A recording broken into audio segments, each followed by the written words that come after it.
చూసి మీకు బాగా నచ్చిన సినిమా సార్? అంటే పెద్ద పెద్ద సినిమాలు వస్తున్నాయి ఇప్పుడు, గ్రాఫిక్ వండర్స్గా మారిపోయాయి ఇండస్ట్రీ అంతా కూడా. బాహుబలి సినిమా మీరు చూసుంటారు, వినుంటారు. చూశాను, సినిమా చూశాను నేను. బాహుబలి నాకు చాలా బాగా దాన్ని నేను ఇష్టపడ్డాను.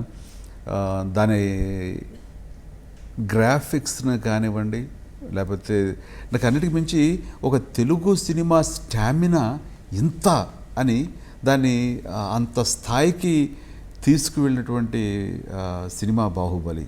దానికి రాజమౌళి ధైర్యానికి హ్యాట్స్ ఆఫ్. అంత ఖర్చు పెట్టి చేస్తుంటే అంత రిటర్న్స్ వస్తాయా, అంత రెవెన్యూ వస్తుందా అని ఎవరైనా సరే గబుక్కుని షార్ట్ అయిపోతారు, లేదా ఒక అభద్రతా భావానికి లోనవుతారు.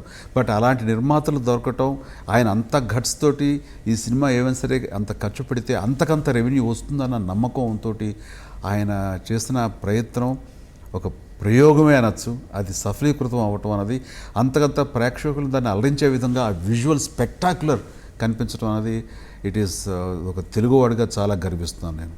ఎందుకంటే తెలుగువాడిగా మన తెలుగు వాళ్ళ సినిమా స్టామినా అంతర్జాతీయ స్థాయిలో మేము సినిమాలు తీయగలం మేము కూడా అంటూ నిరూపించిన సినిమా బాహుబలి. రాజమౌళి గారే మీ 150th ఫిల్మ్ ఎందుకు తీయట్లేదు?